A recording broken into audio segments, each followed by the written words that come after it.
অবশ্যই আমি মানুষকে ছাঁচে ঢালা শুকনো ঠনঠনে মাটি থেকে পয়দা করেছি। আর হ্যাঁ, জিন তাকে আমি আগেই আগুনের উত্তপ্ত শিখা থেকে সৃষ্টি করেছি।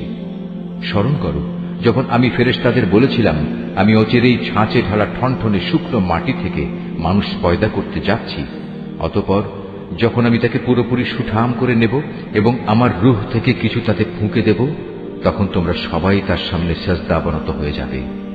অতঃপর আল্লাহর আদেশে ফেরেশতারা সবাই সেজদা করল, একমাত্র ইবলিস ছাড়া। সে সেজদাকারীদের দলভুক্ত হতে অস্বীকার করল। আল্লাহ তাআলা বললেন, তোমার কি হলো, তুমি যে সেজদাকারীদের দলে শামিল হলে না? সে বলল, হে আল্লাহ, আমি কখনো এমন মানুষের জন্য সেজদা করতে পারি না যাকে তুমি ছাঁচে ঢালা শুকনো ঠনঠনে মাটি থেকে বানিয়েছ। আল্লাহ তাআলা বললেন, তাই যদি বলো তাহলে তুমি এক্ষুনি এখান থেকে বেরিয়ে যাও, কেননা আজ থেকে তুমি অভিশপ্ত। হিসাব নিকাশের দিন পর্যন্ত তোমার উপর অভিশাপ। সে বলল, হে মালিক, তাহলে তুমিও আমাকে সেদিন পর্যন্ত অবকাশ দাও যেদিন সবাইকে পুনরায় জীবিত করা হবে।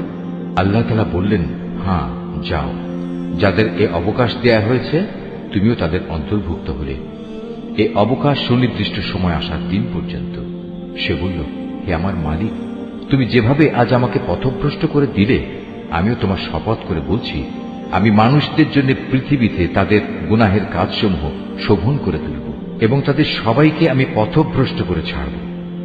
তবে তাদের মধ্যে যারা তোমার খাঁটি বান্দা, তাদের কথা আলাদা।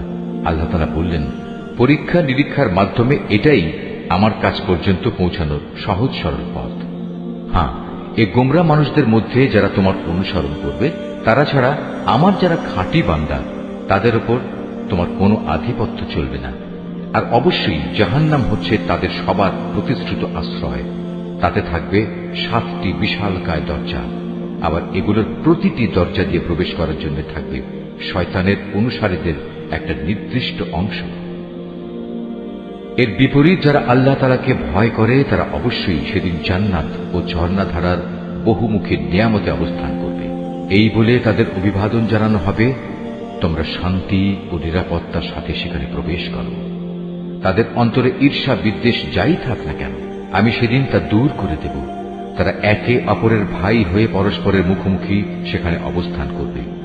সেখানে তাদের কোন রকম অবসাদ পর্যন্ত স্পর্শ করবে না, আর তারা সেখান থেকে কোনো দিন বহিষ্কৃতও হবে না। হে নবী, তুমি আমার বান্দাদের কথা বলে দাও, আমি যেমন ক্ষমাশীল ও পরম দয়ালু, তেমনি আমার আযাবও হচ্ছে অত্যন্ত কঠোর।